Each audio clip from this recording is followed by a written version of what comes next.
BS3 Network.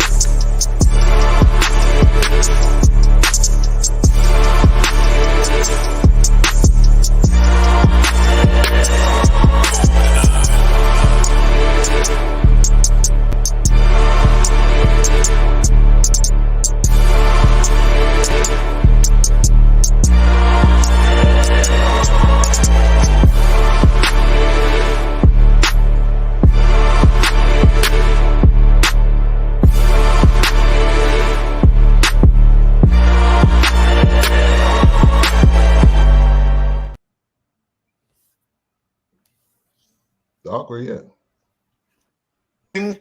Bro, that he's frozen. Bring back that beat.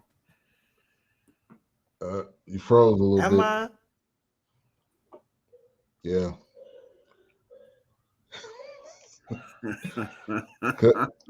Yeah, you like super froze. Yeah. Not, hold on. Yeah. You froze giving the finger. Yeah, it's not a. That ain't froze. That's real lie. If I froze, am I lied? You lied now. It seemed like when we started to do that. I don't know why I do it. All right. Welcome to the Fourcast. We review movies, films, documentaries, a completely different way, 4 different perspectives, coming to you every Monday night at 8:30 Central, 9:30 Eastern. Coming to you tonight with a throwback, the one and only Harlem Nights, starring and directing and written by Eddie Murphy, Red Foxx, Della Reese, before Coming to an Angel. Who else? Ronaldo Ray. I mean, a star-studded cast. Charlie Murphy.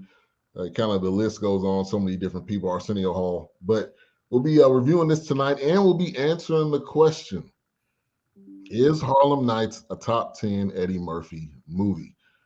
That's a question. That's a question. That's a question. I'll pull it up a variety of different lists, and Harlem Nights was not in the top 10 in a bunch of them. So we can talk about that tonight. Y'all can give y'all thoughts and perspectives. You know how we always do.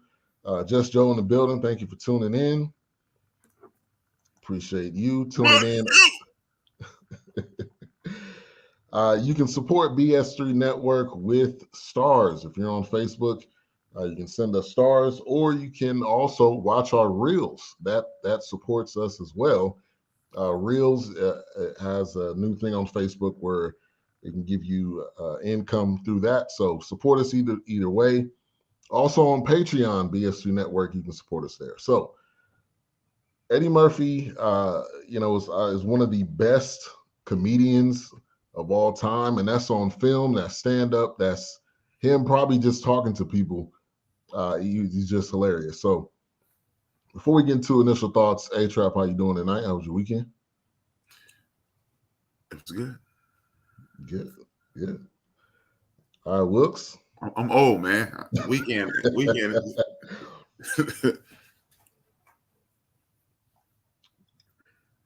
You're on mute.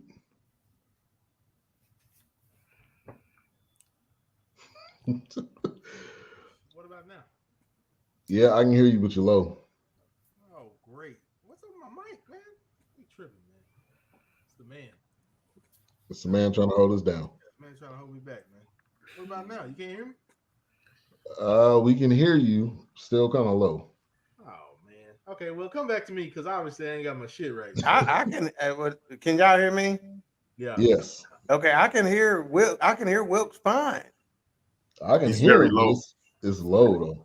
Maybe you don't have professional headsets like I have. I don't know. You got those professional monitors. Yeah.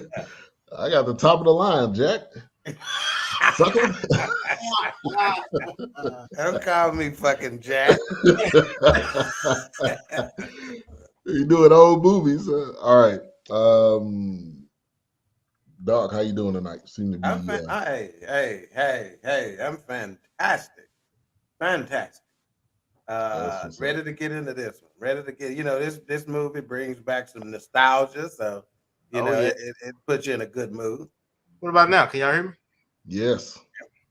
Give it 2 thumbs up. I had to switch to the thumbs. I don't know. I had to switch to the Logitech mic. I don't know why it even switched off of that one. You good? You good? Coming to America, Harlem Nights, Life. My favorite 3 Eddie movies, and like I said, we're gonna get into the conversation tonight. Top 10 Eddie Murphy movies. Like I said, I pulled up a variety of lists, and for some reason, that was not there. So we will see. Jay Shine Randoms, thank you for tuning in. He says top 10 ? Harlem Nights is top 5, if not top 3. DJ Grapelicious in the building. Thank you for tuning in. She says hello. Those jive phones suckers. All right, so let's get into some initial thoughts. Obviously, this is a throwback. It's been out for a while. It's around that same area of Coming to America, Trading Places, that Eddie genre where Eddie was just killing it during that time. Nobody was touching Eddie during that time. I don't care who it was. He could have came out with a movie with him playing all the roles, which actually he did later on. And it would have still been funny, which it was later on. Also, tonight, we'll keep you up to date with the national championship game.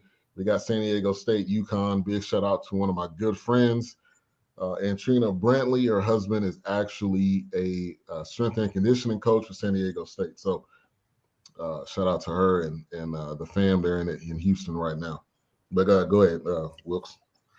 No, I was just saying, I mean, Eddie could put something out, and it was pretty much it was already labeled a must see because it was Eddie Murphy headlining, and I mean, it's Arsenio Hall, that duo. I mean, just those two alone. I mean, gosh, they had Hollywood in a headlock pretty much. But I mean, Beverly Hills Cop, and you had Coming to America, and you had Harlem Nights, then Boomerang. I mean, he was just going. I mean, he was rolling with it, man. So yeah, definitely. I felt like, and when I watched this, the nostalgia of Red Fox and the banter back and forth with him and Della Reese. I mean, if that was just like, man, they grew up together or something, you know what I mean?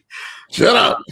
Yeah. So, and Richard Pryor, man, just him, period. I mean, that's the comedy Mount Rushmore alone right there. So right. Yeah, no, very, very Eddie Wheelhouse. And like I said, I mean, I guess Eddie just reached out and kept the family on because I didn't know how many family members he worked with.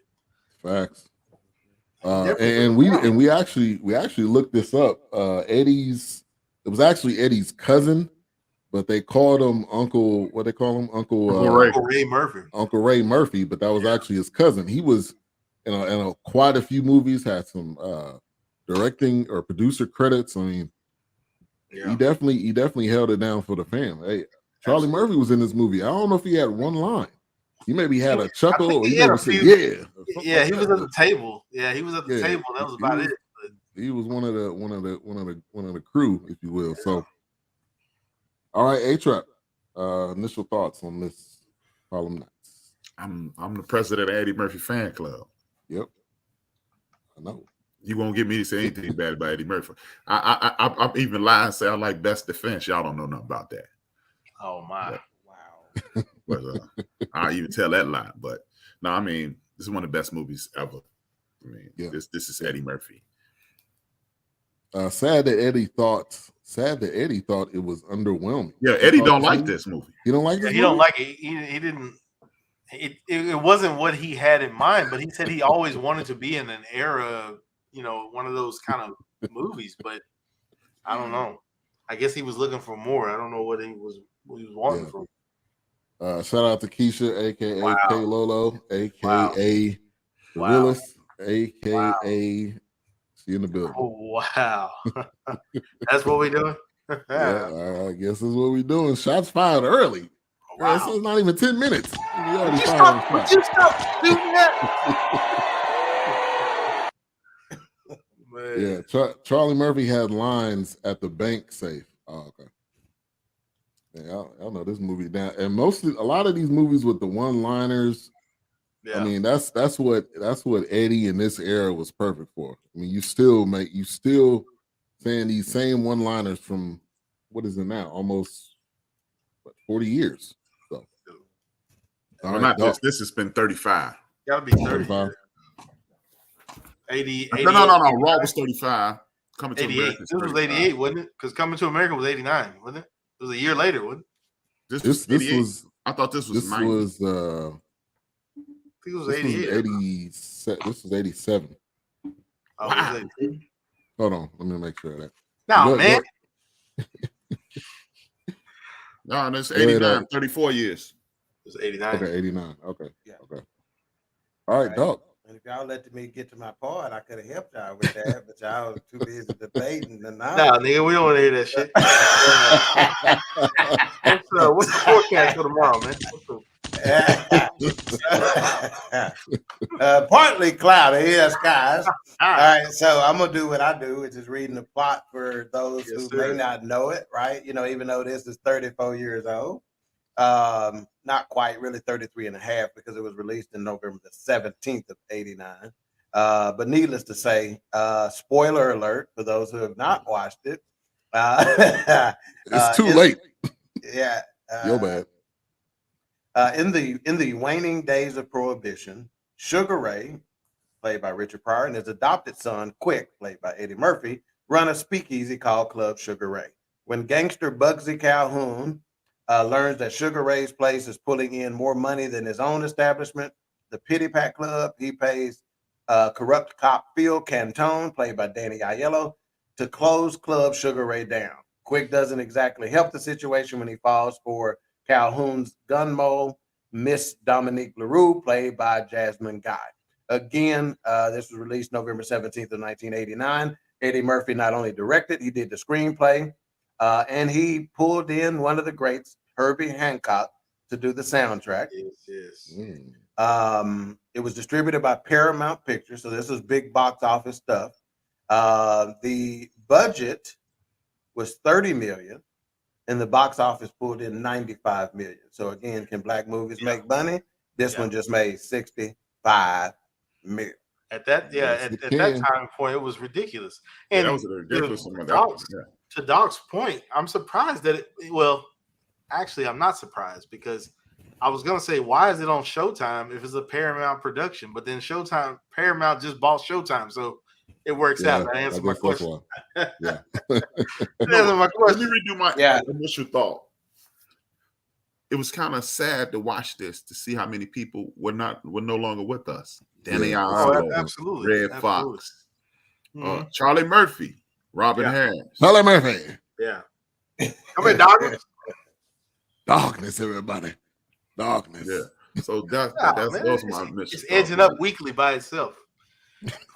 Yeah, and so A-Trap named it. Well, this is a nice segue, because he named a bunch of people who are no longer with us. So let's just give a quick rundown of some of the heavy hitters in this cast. It's a good time. So of course you got Eddie Murphy, Richard Pryor, Red Foxx, Danny Aiello, Michael Lerner, Charlie Murphy, Della Reese, Arsenio Hall, Leela Rashawn, Belinda Tobert, who you may remember as Jenny from The Jeffersons. Let's see, Robin Harris, Thomas Ford, Tommy Smore, Tommy, Miguel Nunez, Miguel Nunez Jr., Reynaldo Ray, G2 Kumbuka, that's the toothless gambler, Michael Buffer, the ring announcer, Roberto Duran, the boxer, Desi Arnaz Hines II, that's the little kid that played the young Quick, and then Stan Shaw, which played Jack Jenkins. Go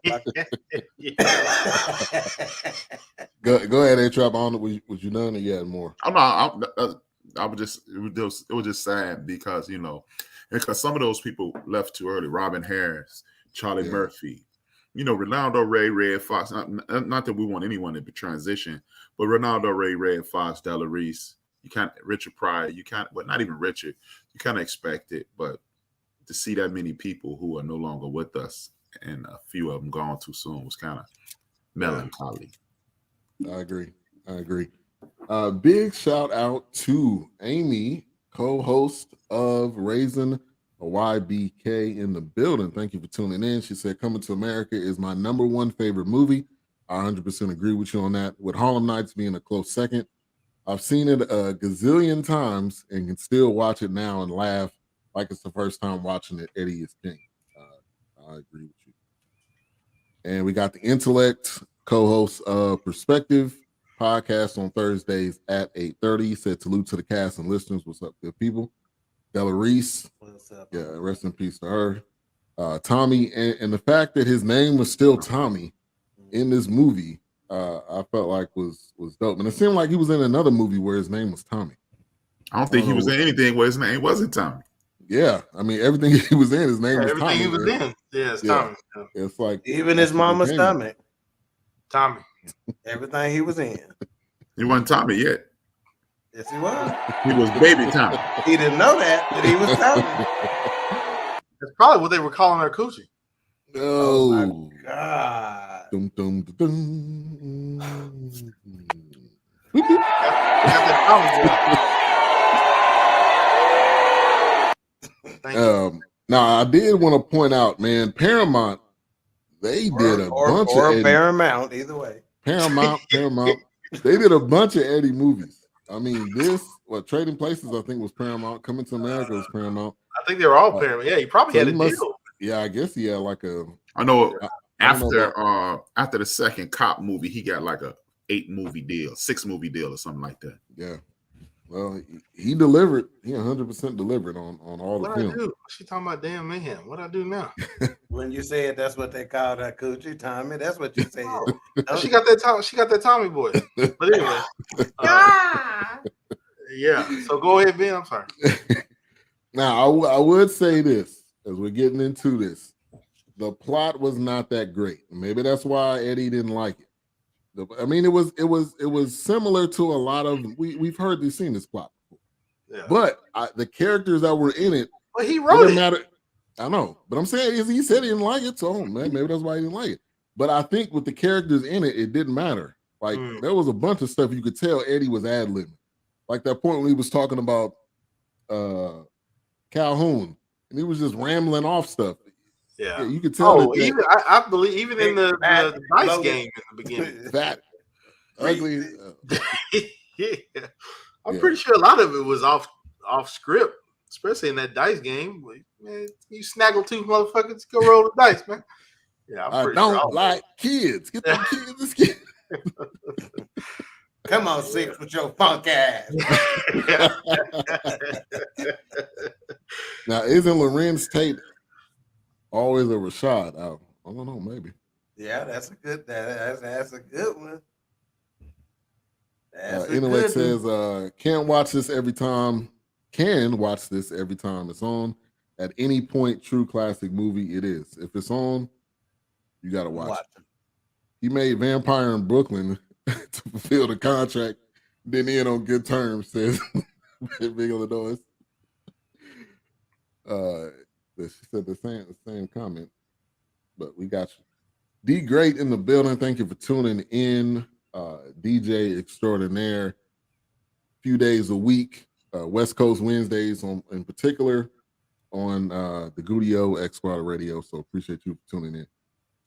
All right, so Harlem 1918 is where this was kind of filmed, where the scene was supposed to be about.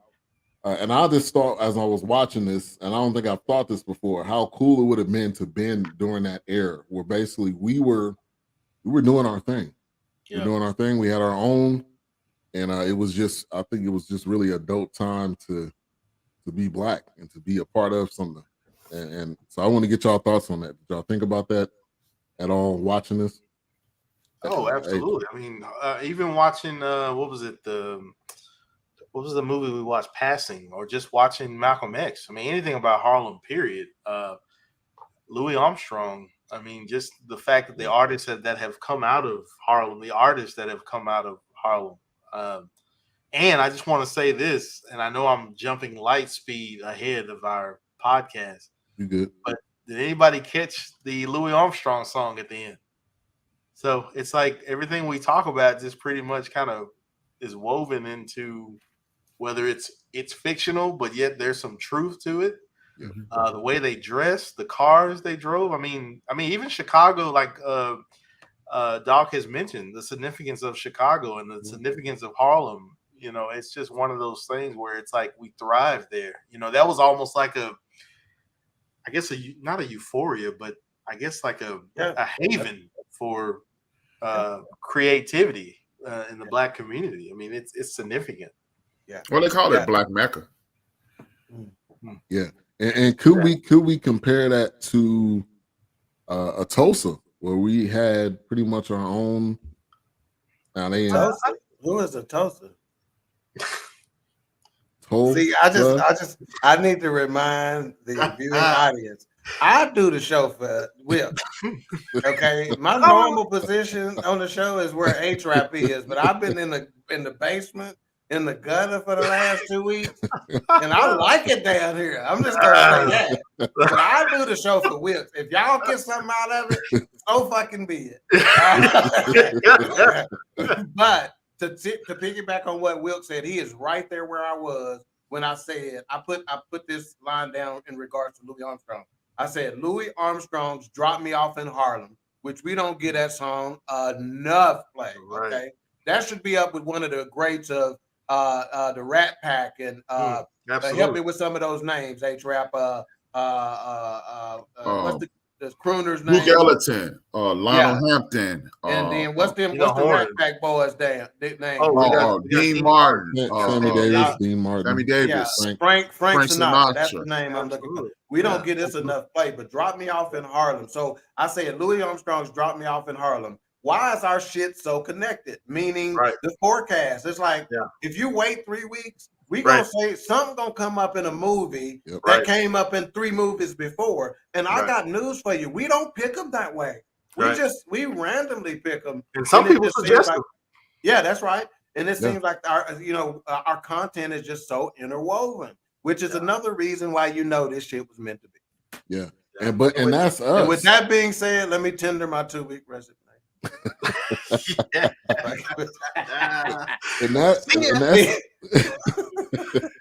Wait, let me just note. Being in Wilkes laugh, H-Rap looked like Nick. I don't give a fuck. I didn't hear it.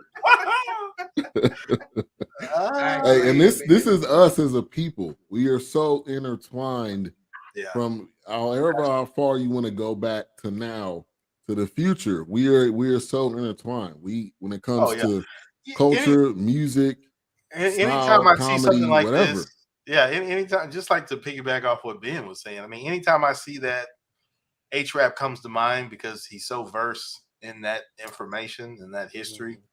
I mean, he pretty much kind of just spews that, information. It's just in him.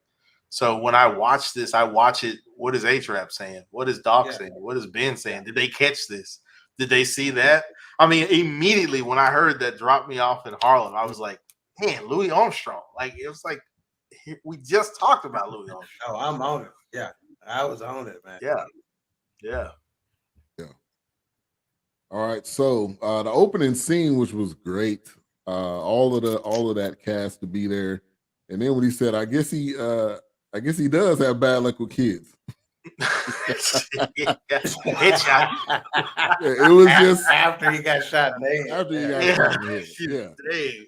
It was just perfect comedy. It was basically like a comedy cipher. Basically, I felt like that scene was just off the hip. That whole scene felt like it was off the hip. Like, I didn't feel like that was written in. That was just them being who they were at that moment. Which Ben illustrates perfectly to me this project that we've been discussing. In certain scenes, I said, you just let it roll. We done seen this a million times. You don't need to write a screenplay for this.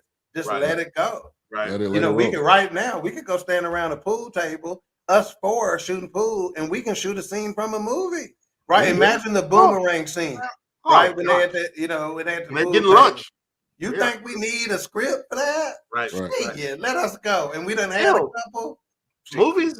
And to Doc's point, there's movies like that right now. There was one with oh gosh, I can't think of his name, but he's playing Deadpool. Ryan Reynolds. It's literally centered around him buried alive in a coffin. The entire movie takes place with him buried in a coffin. Wow. There's another movie that Tom Hardy did. The whole movie is based with him driving in a car and having different phone conversations. So Doc is absolutely right. Deion Cole said all his scenes were ad-lib. And and You People. Blackish. Oh, You People. Oh, I bet. Because it And just comes Deion at that Cole, point, it Deion just Cole's comes natural. underrated. He don't get a lot of respect. Yeah. He this Yeah, now- generation Sinbad. Wow, that's Yeah.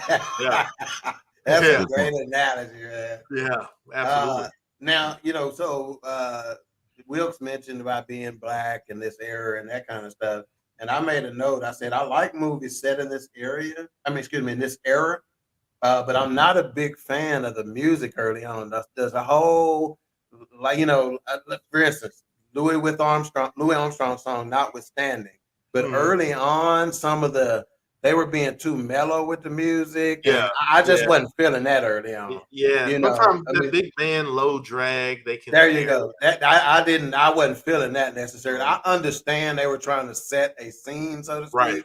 But it was, and I didn't really pick up on that when the movie first came out and I was younger, right? 30-some years ago. Mm-hmm. I probably wasn't paying that much attention to it, but Right. now with the way we review movies, I'm like, I'm not. I like movies set in this area. Like, I love the costume. I love, wardrobe, hairstyle. Yeah. I loved all that, but the music early on was an issue.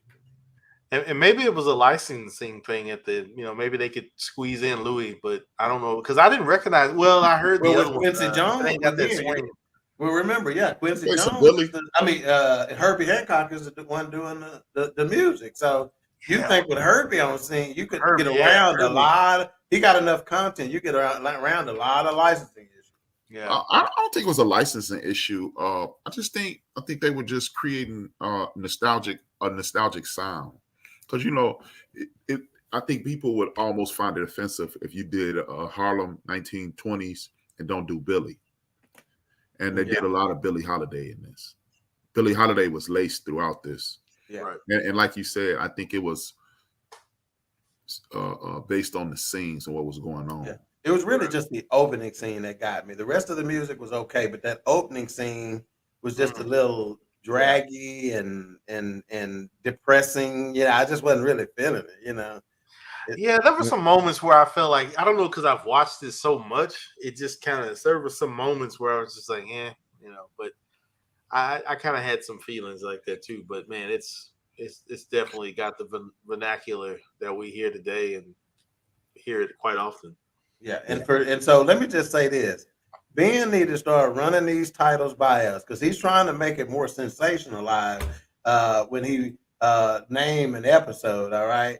So he's gonna ask was Harlem Nights top 10, and I'm like, Eddie Murphy's top 10. I'm like, have we had anybody that say it was not?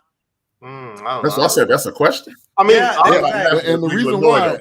Top 5, you might can argue. Top 3, that's a debatable, But shit, that ain't even debatable. It's definitely, and I think because of the era that it's set in, I think it's even if I hear the term Harlem Nights, I'm thinking Eddie Murphy. Even if I hear Harlem, I'm thinking Eddie Murphy. It's just one of those like, oh man, that's an Eddie Murphy movie. And I was gonna do top 5, but then I've seen so many lists from different websites that didn't even have Harlem Nights in the top 10. Wow. Now, so let's see, wrap it up. This is Big Mo. He said, Coming to America, Trading Places, Nutty Professor, Harlem Nights, Beverly Hills Cop, Life, You People. We got You People in the top 5. I don't have a problem with that. 48 Hours and Booming. I damn sure don't have a problem with that. If that's considered and that is considered an Eddie Murphy joint, right?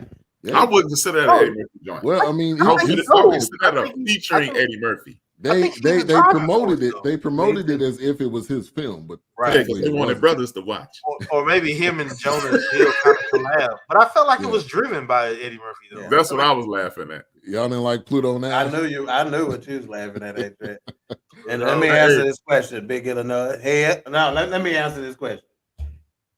Cap. Hey man. Hell no. Hey man. I actually did like. Of course you did, Pootie. Hey, no, I actually it was. I mean, it wasn't a good movie, but it wasn't a bad movie. I wouldn't recommend it. I don't think I've ever watched. You're right. It wasn't good. It wasn't bad. It was fucking horrible. Big Mo says, didn't Eddie buy the original Sugar Shack painting from Good Times? Yes. That's a good question. He did. For $60K from Marvin Gaye's estate. Wow. And that's worth like $60 million. Wow. Dropping bread. That's real money right there. It's an inside art cover to one of the Marvin Gaye's albums. And it's the background of H-Rap show. Yes, it is. Yeah. We got the artist, formerly, currently, maybe still known as Benita A. Whitfield in the building when the album waiting dropped. on her and Jill Scott to get. I'm about to say, when that Neo song collabo with you and Music, Soul Child, and Jill Scott. Erykah Badu. She said, great discussion. Yeah. And Big Noise says, yeah, from Marvin Gaye estate. Yeah. That's big money right there. Absolutely. All right, so they fast forward 20 years later, and you see Tommy. Well, not that he wasn't initially there, but they're basically in the club, and Eddie is the young kid that was there. And when Tommy came in, I was obviously I've seen this numerous times, but to see him now, knowing that he passed away, I felt like it was a pretty dope scene. And that laugh, like I don't think anybody has a laugh like that, man. Classic. It was in rare form. Yeah. Like I thought, to be perfectly honest, y'all can correct me if I'm wrong, but I didn't see that laugh in you people. I don't think he lost his fastball with the laugh. You mean I was talking about Tommy. You talking about Eddie? Oh, I thought you was talking about Eddie's laugh. Okay. Oh, Eddie talking about that too. Iconic. Yeah. It's Eddie's laugh. But I didn't we didn't see it in you people. No, we didn't. And I think, now I'm thinking about a lot of interviews that I've seen him in lately, and I don't think it's there. That's what I'm saying. I wonder if he done lost his fastball. With the laugh. Maybe, yeah. But I mean, definitely you people though. Yeah, this wasn't that type of role. He was more so the serious dad. He wasn't really. Yeah, that's true. I think he's definitely. There you go. So that's something I missed, is that we did have two iconic laughs in this film. Tommy's being the other. Yeah. And Benita says Harlem Nights is a black movie, didn't go pop, such as so many of Eddie's other movies. I agree with that point. And it didn't go pop. Probably. What do you mean by didn't go pop? Somebody break that down for me. It didn't blow up. I think she means it wasn't coming to America. It wasn't Beverly Hills Cop. And how much of that had to do with the era that it's set in? I think it was more of cultural. I personally believe Eddie does make movies for the community. He's consistently, the way he picks his cast, the way he picks his stories, and then just pull up Big Mo's list again. Just Big Mo's list outside of Cop, which was initially supposed to be Sylvester Stallone movie. Like Coming to America, that's Eddie. Harlem Nights, that's Eddie. Boomerang, that's Eddie. He does these things. I think he's intentional about showing. I think he does what Bill Cosby does from a cinematic standpoint. Bill Cosby hired a psychologist to make sure it was never any bad images in on the Cosby Show. You notice like they never got caught doing no weed, no smoking no weed. Like most shows have that obligatory. You've got that episode weed thing, and Eddie aims at us. He's one of the very few filmmakers from the community who's a mega star who definitely aims at us. Norbit, the Clumps. It's so much of our culture in that. Even I will go as far as to say McDowell's is a corner restaurant in every store, every city in America. I agree. It's just not McDowell's. It's not as big as McDowell's. Right. So I believe you've got that familiar corner store. Yeah. Like it's probably like a Harold's Fried Chicken or right, something like that. Yeah, the Lucille's or something. Yeah, Beefy's here in Chicago. Yeah, right on. All right, let's see. We shout out to Lord Phillips. Thank you for tuning in. We appreciate your support. It wasn't a white movie, and the white characters were the secondary actors. Mm-hmm. They were in it because you had to have a villain. Right. Pretty much. Right. We love Harlem Nights, definitely. But do white people? That's a really good question. I don't think so. I think they draw near to like Nutty Professor and maybe the Clumps, maybe something. Oh, what is it? Bad Bosses. I think maybe Beverly Hills Cop. Yeah, definitely Cop. Definitely Cop. I think it was too much black success in this movie for white folks to really like it. Oh, absolutely. And they one up the cops, and they one up the white gangster, and the one up the bad detective. In too many turns, right? And they outsmarted them, and they, so shit, nah. Well, I think she's absolutely right. Why would they like? Right. Yeah. Do you like Roots? Yeah. Who want to see? Which I did. I was being funny. But your feet were harmed while filming Roots.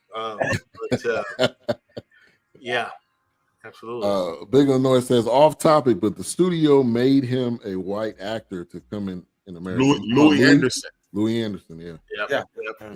Yeah, that's right. I did hear that. That's not off topic at all. That's right on point. No, he's right. Yeah, no, absolutely. Eddie does an excellent job at this. And I'm not a big fan of Steve Harvey, but Steve Harvey brought this to the forefront once in an interview I was watching. He says at that time, this was about 12, 15 years ago, he says Eddie Murphy is solely responsible for about 80% of Black Hollywood at this point. Yeah. Oh, absolutely. Yeah. HREF, I think you're absolutely right. I mean, look at the comedians that pay homage. Look at the movies that tell Eddie jokes, and he's not even in these movies. Yeah. So, absolutely. And Benita, you're 100% right. That's probably why it was not in the top 10, because I was probably, general websites. This is a question, I think, from Lloyd. He said, speaking of Boomerang, would y'all watch that as a sitcom? Interesting. Hell yeah! It seems like it'll work as a sitcom. Did they try that? I think they did on BET. I thought. They did. Did they try it as a sitcom or a dramedy? That's a good It was question. a TV show. I don't know what it was. It was more of a drama. It was probably more. I got more drama. It was vibe from it than trying to say let's make it a sitcom. Yeah. Because as a sitcom, it probably works, because think about it.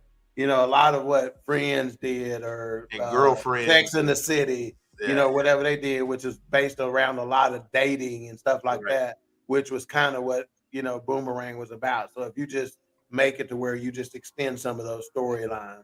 I think, I think to the point, I think you could do Boomerang along the lines like they did Girlfriends, and Girlfriends blew up. I mean, Girlfriends was very, very big. So I think it would work as a sitcom. You don't have to make everything a drama or a dramedy or something like that. Yeah, if John Witherspoon was in it, I would definitely watch it. Yeah, you got to have somebody like that. Yeah. And if Halle Berry was in it, then Oh yeah, especially the wholesome Halle Berry before she got beat up by David Justice and before she said "Make me feel good" and Monsters Ball. The one that before that, Billy Bob Taint. Yeah, that's right.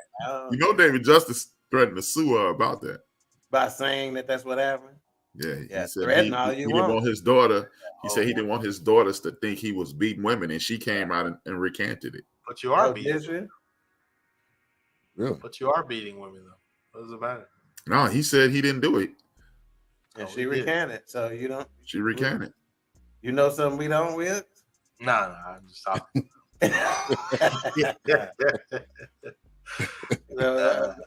My point is, she seemed to get sullied. Let me just say this: with some of her relationships and some of her movie roles, I like the Boomerang Halle Berry, where it's almost like she was even more yellow bone in that movie than she was. Oh, absolutely. I mean, she was a pure yellow bone. You know, it was like her introduction to everything. Yeah, to yellow boneness. You know what I'm saying? Why Tony Braxton was reaping the benefit to that album, because I swear she had 5 CDs. But why Tony Braxton was breaking up the 3 J's in Dallas, right? Cheating on Jason Kidd with Jim Jackson. Let's give y'all an update. 36-22, UConn is up on San Diego State. Game over.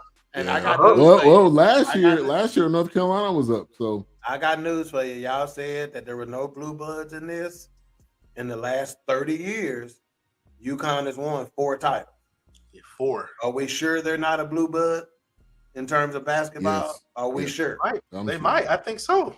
In You addition, talking about in addition to what they've done in their women's program, are Oh, you God. sure you Ladies can call hookies? UConn a blue blood of basketball? They should be in We're the not- 4 titles in 30 years. They should be in the Are I you wouldn't call sure? them a blue blood. I'll call them a powerhouse, but I wouldn't call them a blue blood because they Blue traditionally Bloods, call the blue blood. Kansas, Kentucky, Okay. UCLA. Carolina, I don't know, Duke, man. Okay. UConn's been in the thick. Okay. Okay. UConn's like that old school Kentucky, man, just in the thick, man. That's right. Okay. Man, Every I don't know. couple of years they're in it. I agree with you there. I agree with you there. I agree. Okay.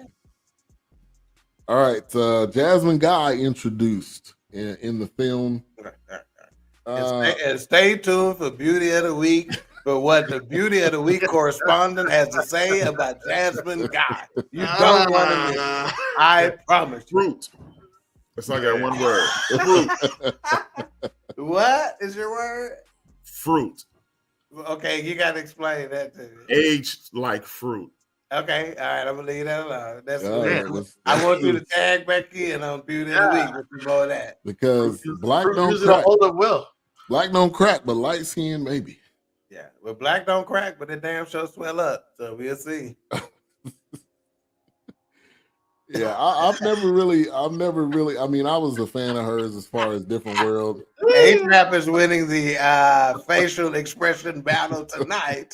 Let's just say that. Yeah, I've I'm never with been. you. I've I'm never with you, really been that biggest man. fan of Jasmine Guy. Yeah. She I wasn't just popping. never really. She was Yeah. never Yeah. popping to me. No, she wasn't. She Yeah. wasn't. I mean, A okay, different world. that's yes. it. Out That's of where I was that, gonna go. nothing A different else. world. Nothing right. else mattered besides that. I'm sure she's done a whole lot of films or TV shows, Nah, or whatever, but she it don't hasn't. matter. She never got nasty enough like Lisa Bonet did. If she'd have went that route Yeah. and made some crazy, nasty, freaky shit in the black community, we'd embrace her a little bit more. Yeah, Jasmine Guy had morals, and we don't want that shit. No, she didn't. If you see it, man. She had morals. Jasmine Guy look like a in this 250 drinker, film, boy. she didn't. I need Dirty Whitley. I don't need all that moral shit. Yeah. She's been in quite a few. She was a cop on some TV show back in the day. She was playing like some kind of police officer or something. It was something. It didn't come like the girl was Look like a cop. She popped. You know, it says Lisa. And then laugh out loud fruit. Yeah. Fruity. So how did y'all like Jasmine Guy's role in this movie? Doc, I'm gonna go to you first. I don't have a problem with it. I thought it was cool. It was, as far as I'm concerned, it seems very believable that a role, an individual like that would exist, and he, not only with a black gangster leader or black Sugar Ray character, right? You know, I would see it with a white, and the fact that he had a wife at the house and had that on the side, that's, as far as I'm concerned, all that checks out. So I thought it was very believable, and I thought she did a very good job of not overacting in it. She did some low key. Right. She let the game come to her. Her lines were delivered real slow. She didn't rush them, you know, et cetera, et cetera. So I thought she played it well, you know, like she was just trying to play cool, you know, but she was about her money. Yes. Yeah. Died real good. Mm-hmm. She was about his business though, really. She didn't have. Yeah, that's right. Well, Yeah. yeah, because it's the way she saw it. His business was her business. She Right. thought she didn't think She thought that she was winning. Sugar Ray could outdo Calhoun. She knew he had too much power, you know, Bugsy. She knew he had too much. You know what I'm saying? She ain't never seen even Sugar Ray. So you really can think, you can really say that her and Sugar Ray saw Bugsy the same way. Like they both saw him as don't fuck with him. Quick was the one who said, "I'ma fuck with him." Yeah. You know, so yeah. So Shout out to CJ, said good evening, y'all. I'm a little late, but definitely Harlem Nights is the top 10 Eddie movie. Not to mention the all-star legendary lineup. Yes, we've definitely been discussing that. This is Big Mo. He said her character was boring, which I agree. I mean, I know that's what the character what was it supposed to be? Yeah.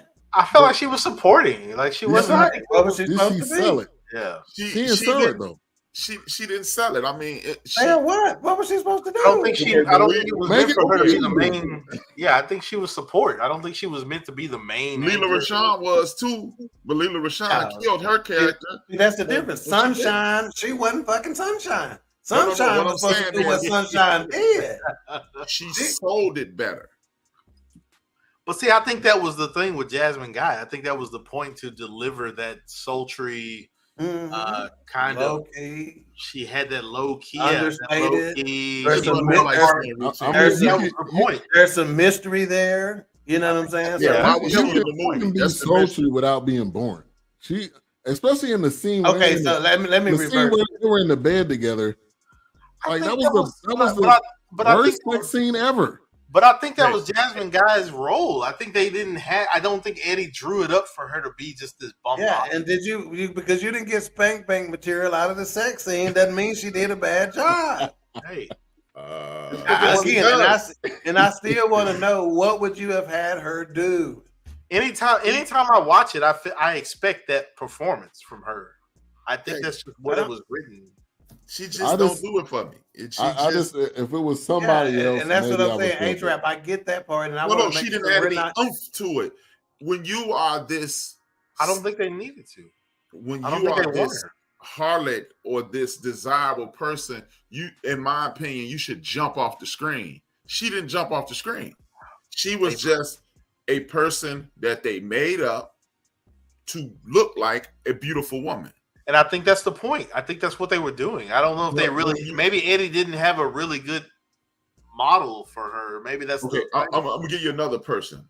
Like, whenever you saw Diane Carroll on TV or in a movie, she jumped off the screen. She could have been, and Claudine, she was a good-looking woman, and she was playing a handmaiden. But I don't know And if you then can compare later that. on, when you saw whatever you saw in, she jumped off the screen. Jasmine Guy should have been that Diane Carroll-esque character. Whereas when I show up, I don't think that's everybody in her. knows. I don't think that's in her to do it though. Let's go to the chat. We got one person that said it I was see where boring. A-Trap is coming from. Like, We got one person said it was boring. Who else? Give us your thoughts on it. We'll go to the. CJ said, "Look, she let your hair grow, brother." no, man, you see this golf course up here, man. What you talking about, man? But Ain't no hair growing here, man. Like, what the fuck that's got to do with anything, man? We talking about this movie, man. yeah, Because people used to be CJ shaving my head. That's what it is. hey, that's us. We be watching the news, and if the lady hair is off, we gonna be like her hair.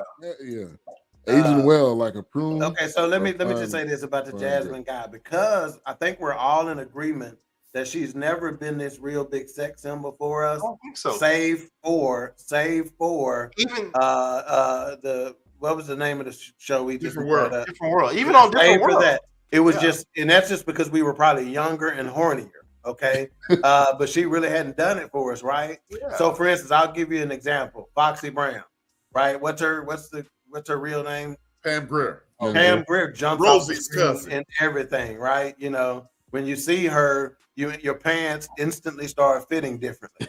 Okay, I get it, but that's not on Jasmine Guy. You understand what I'm saying? And that's why I feel like it's on her. That's not on her. That's on casting, not on her. Let's get to this comment. Big Mo says she tried to sell the mystique a little too much, even though her character was written as a supporting actress. I wish she would have delved into it more. The bedroom scene was so predictable and dry. That could have been an Eddie thing though. Maybe that was Eddie. Yeah, he was in the role. Diane I mean, he was in the scene, you know. So yeah. And this is Lloyd Phillips. Yeah, he said, well, we're talking about a Boomerang 2024, BS3 writing a script.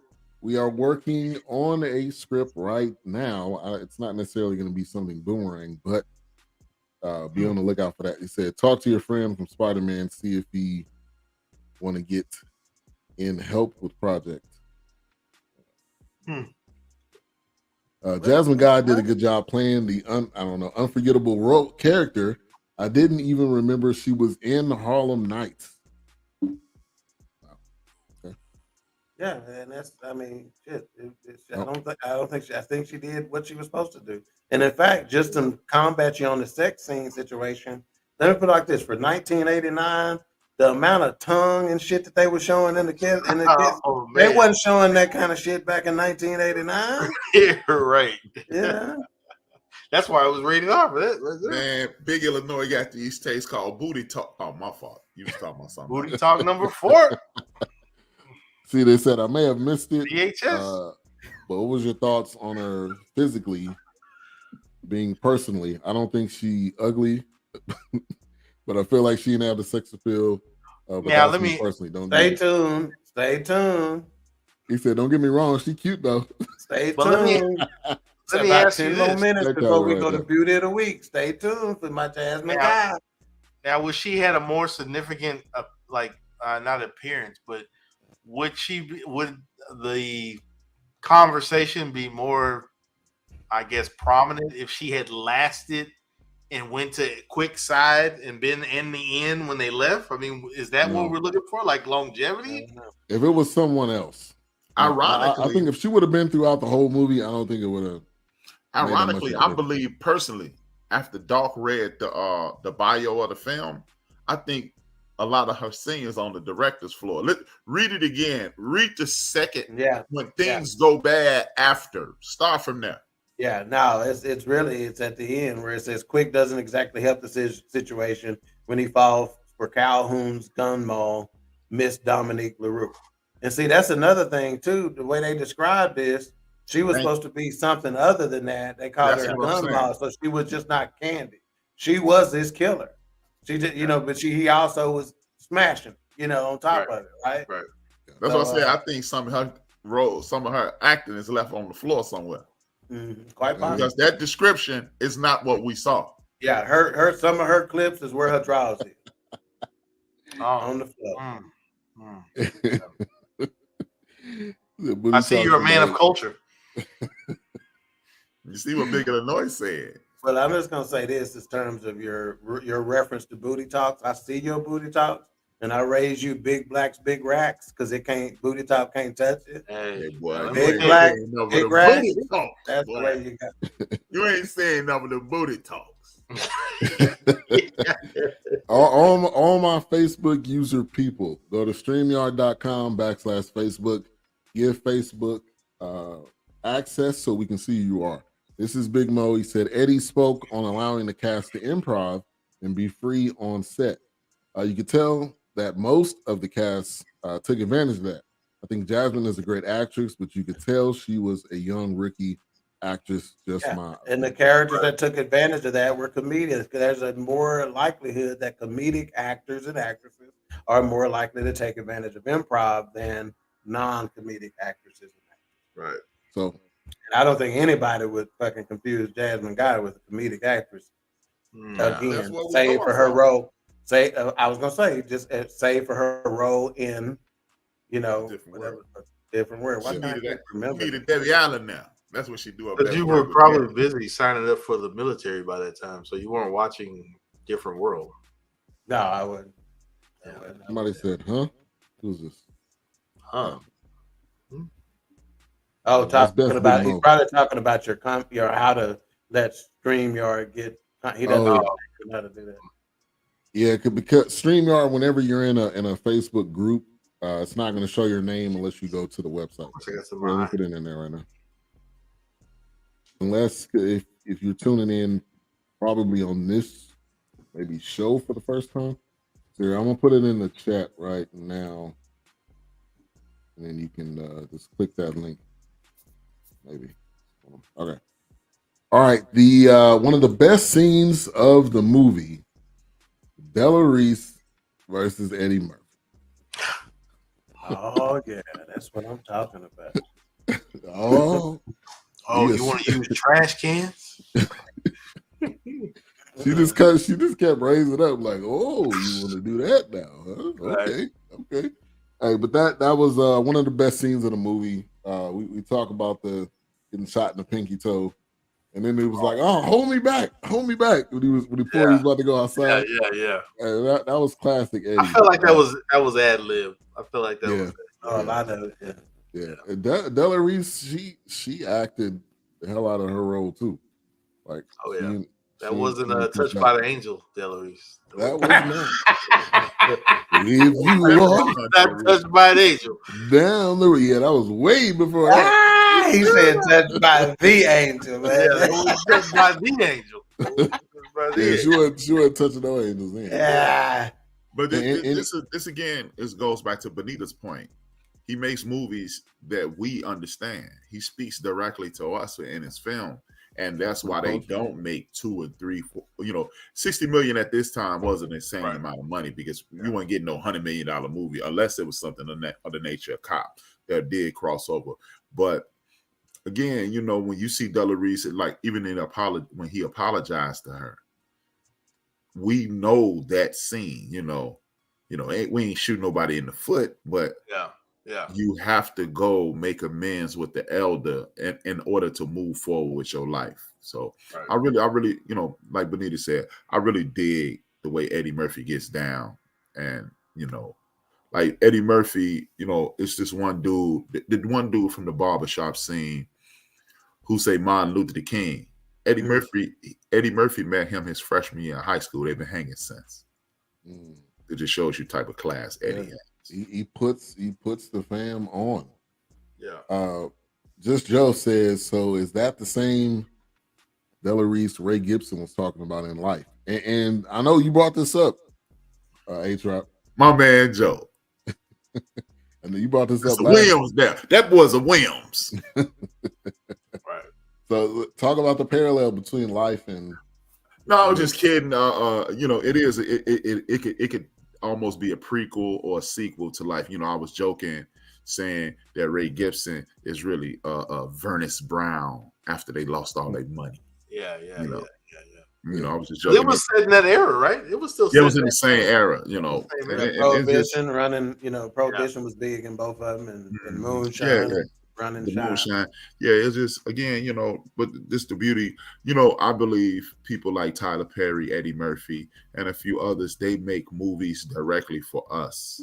They have us in mind as they record their movies, as they cast their movies, the dialogue in their movies. I would like to see who does the majority of the writing for Eddie, because clearly, as you guys have mentioned on several occasions, they're allowing these people to improv. A lot of these things are improvisational, but you still have to set the scene, much like my man Larry David. Larry David has had a hit show for about 12 years, and he's never written a script for that show. He outlines the show and allows the characters to go from, this is what we're doing, and then when they hit record, you're on your own. Is that the Larry David from Curb Your Enthusiasm? Yeah. Curb Your Enthusiasm. From Seinfeld. From Seinfeld. Now, Curb Your Enthusiasm, they have never written a script for that. They write outlines. This is what we're gonna do. Go. Ben, that's exactly what I'm talking about. Yeah. But A-Trap, to your point, okay, you said that they write with us in mind. I don't disagree with that, but I just got a 3-dimensional look at they write with us in mind. Is it that they write with us in mind, or is it the fact that we are the us in their mind? If that makes any sense. In other words, because they are Black, they are us. Right. In other words, so they are just doing what a lot of big studios probably try to restrict, and that is not allowing them to be us. Like, in other words, if me and you go write a script in Hollywood, what are we bound to? Are we bound to what Hollywood's going to allow us to do, or are we going to do it the way we would do it because what's in us? And so as a result of us just being our natural selves, it just speaks to us naturally because that's who we are. I believe if we look at it that way, we will lose his genius. Okay. Because his genius is, as you state, I'm going to do this my way. But how many people don't have the intestinal fortitude to do it their way? They won't Dalk to like it. They want Wilkes to like it. They want Ben to like it. And they want A-Trap to like it. Instead of just writing a script that everybody should like. Yeah. Deion Cole is the perfect example of that. Deion Cole don't tell Black jokes. He tell jokes that Black people can assimilate to, but everybody else can get. Yeah. And I think Eddie writes jokes for us. Yeah. Right. And then everybody else, he's genius enough to everybody else can follow suit. And he's Eddie, which allows that to come in. Yeah, good point. Good point. See, they said that's literally my favorite part. She was swerving quick. Then he had Red Fox commentating. Yeah, I mean that scene was just the scene was just perfect. Absolutely. And see, they said that's a really interesting parallel. A-Trap. I've never thought about that. Yeah, A-Trap. I was just being silly though, CJ. I was just being silly. Like, you know, like I said, I half-ass like Pluto Nash, so you can't pay. When it comes to Eddie Murphy, I'm ridiculously biased, CJ. So don't. It ain't genius, it's bias. All right, and it's that favorite time of the show with the ladies and the fellas all love, and it's the one and only Beauty of the Week.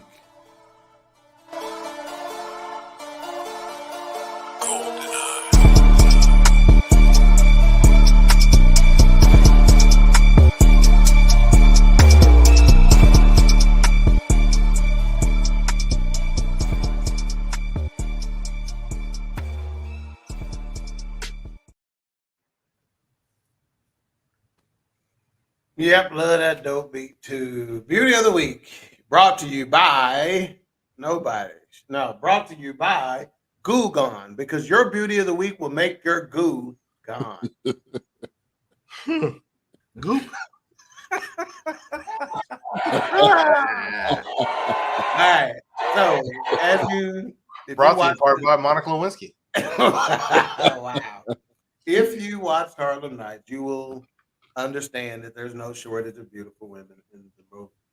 So there were some candidates. One being, again, as I mentioned her earlier, the young lady who played now I forgot her role in the Jefferson Penny.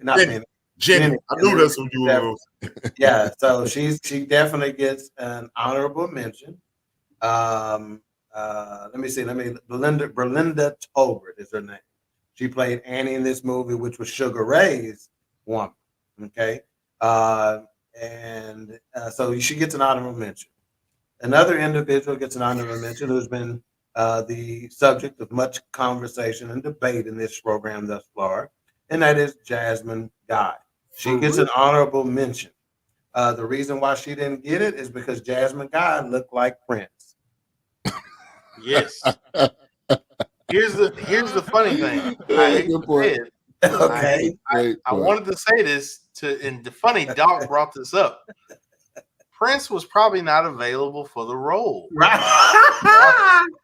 Hey man, I should have downloaded a picture of her. If you have not seen Jasmine Guy in this movie, freeze frame it on a couple of scenes. If that ain't Prince, man, look, Doc is all in my head right now. Because I was watching this show, I was like, man, they probably couldn't get Prince for the role. And you know how much Eddie Murphy loved Prince. That's exactly what I was going to say. I was like, come on, man. That's exactly what I was going to say. So I was torn. This is the first time that I've been torn on Beauty of the Week based on this. And I want to get y'all's take on it before I reveal Beauty of the Week. Beauty of the Week, is it about what they look like in the role and at the time of the movie? Because the reason why I just struggle with this, because we don't do a lot of throwbacks, right? So is it what they look like at the time in the role or what they look like today? In the role. I think it's just throughout at the time. And I know where you're going with this. Because if we do a throwback and we do a '70s movie and you mud ducking now, it's over. There's going to be very few people who can sustain like 40 years. Yeah. Okay, so that's where I was leaning to. But because of that, I was kind of going back and forth between Belinda Tolbert and our winner of Beauty of the Week this week, the incomparable Sunshine herself. Yeah. Underrated. Underrated. Well, that looks like a high school photo. Underrated. And she was popping back then, right? She was popping back then. As you can see, you notice that there are some thickness differences in a couple of these shots. and I'm intentionally waiting until I go to the reason why I asked the question about whether it is beauty of the week from a then or a now perspective, is because she is still gorgeous. I'm not gonna say she's still pretty, but somebody said earlier, black don't crack, but a damn sure swell up a little bit. So I'm gonna remember you. I'm gonna remember you like you was. Let's just say she looks like that air that fills up in the bag of bread when you spin it, so you can put the twist tie back on it. A1, baby. A1. Wow. A1, baby. This is supposed to be an honor, Mr. Rashawn, but apparently Wilkes is taking it somewhere. So, for the family members on the front row, this is actually an honor of your beauty as opposed to the bread bag analogy. But as you can see over the years, like she's even got that. This is how I describe her beauty. It's kind of like that girl next door. Love and Basketball, kind of like not drop dead gorgeousness, but girl next door beauty, kind of situation. She was dropped dead during this time. Nah, she's not drop dead gorgeous. She was, because everybody used to love she's not drop dead. I don't know about his ex-wife. She's not drop dead. She is what Mike Tyson's ex-wife. That's girl next door gorgeous all day long. Okay, I'm gonna give you an example, and I'm gonna take this off. No, this is a good picture to leave up because we can still see our faces. But there was this individual who worked in the media, okay, and so she was in the press box. And you've seen being in the press box at Stars games recently with me, and being in the press box during the NCAA Women's Final Four this weekend. There are some attractive females that's come in, right? However, there's a difference between press box hot and on the street hot. Yes. You understand what I'm saying? So for the press box, you hot. On the street, you a foe. In the press box, your ass a. Okay, so Lela Rashad is again gorgeous. I'm not kicking her out of no beds, but she is more girl next door gorgeous as opposed to drop dead gorgeous. Okay, where would you put Nia Long then? Nia Long, that's now I refer to Sanaa Lathan, okay? Because Sanaa Lathan is one of my all-time favorites, okay? Nia Long, until Jody did it away, not Jody, what's the dude name? Well, that was Jody's character. No, was it in what's the one, where they sing Mama, Mama? Okay. So in that, the way she got did in that movie, it hurt my feelings on that bathroom sink. Watch your words. Watch your words. But anyway, so Nia Long, I put very, very high, and drop dead gorgeous, very close, but Nia Long is. This picture to is this day. This picture is the summer fling picture. There's a difference. Say that again. This is the summer fling picture right here. Yeah, there you go, man. There you go. This is the summer fling. So more so, A-Trap, to your point, more so than Lela Rashawn, I would say Nia Long is, no doubt, Right. But to me, just pure beauty and almost everything they do, man. Oh my gosh. So okay, just asking for information purposes. No. Where would you put Mike Tyson's ex-wife? Well, I can't think of her name right now. No, she's not. Robin Gibbons. Gibbons. Yeah, she's pretty, and most people would probably put her more drop dead gorgeous than I would. I'm not a fan like that. She's okay. She's a little thin for my back. No, I'm talking about from chin to forehead. I got you. She's ear to ear, chin to forehead. I think from let's just say we're talking about the drop dead gorgeous scale. I probably put her a touch above Rashawn, but not Nia Long level. Is where I would put Robin. No disrespect. No disrespect. No disrespect. Wilkes, you got me on that. I got you, baby. I got you. That's the Bill Parcells, right? Yeah, Bill no Parcells. Disrespect. No disrespect. No disrespect. Yeah. All right, Big When Tuna. you just said the most disrespectful shit you can say. Right, exactly. Come on, Big Tuna. That's that. I ain't trying to be mean. But Right. you about to say the meanest thing about somebody. Yeah. And again, we got one thing that we've learned in this segment, A-Trap, is that beauty is subjective, right? You know, and what floats my boat, you know, may sink your ship. You feel me? You know. No, man, and none of the women that you've that's named right. outside of Mike Tyson's ex-wife is not attractive because she's never been attractive to me. Yeah, Even- but that's why I was trying to do A-Trap. I agree with you on that wholeheartedly, but I was trying to take my personalness out of it and just try to rank her on just beauty alone, not my preference. So I got a question. What about Vivica Fox? Does she fall in that? When she was on Out All Night, when the Will Smith joint about Independence Day. On Independence Day, Vivica Fox, holla at me. Okay, and her character on was it Soul Food as well? Her character, he's just said Out All Night. Out All Night.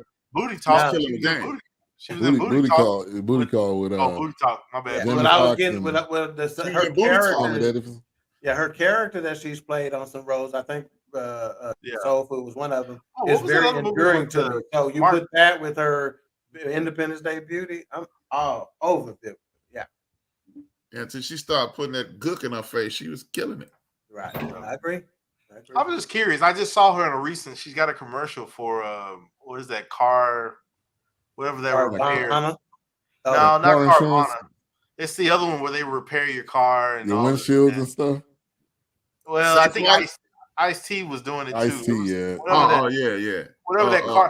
I just saw her. Car Guru. Hey, they got everybody doing that. Car Shield. That's right. Chris Berman doing one of them. And I was just curious, like, you know, how does she fall? I don't think I've ever seen her on somebody's list, like rank. I mean, I don't know. I just kind of curious. You mean sexual assault, Chris Berman, who got kicked off the ESPN for grab touchy Philly? Yeah. Oh, okay. I just wanted to let everybody know that's why he ESPN. Yeah. Because that's how they do it. I thought he was still doing. He came back out there and died down. Yeah. I hope to see Michael Irvin back on TV. Yeah. They treat white anchors like we used to treat young chicks in the black church. When you get pregnant, go on and stay in that pregnant community for a little while until we can say that's your auntie, baby.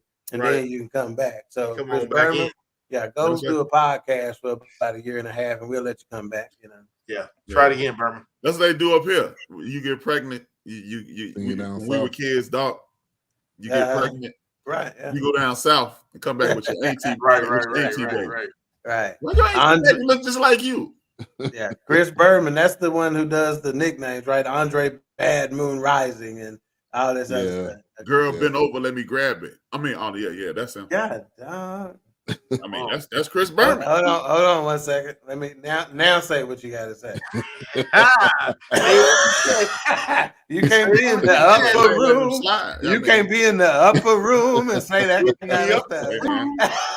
Hey, you get kicked off TV for touching Philly, you got to be told, you know.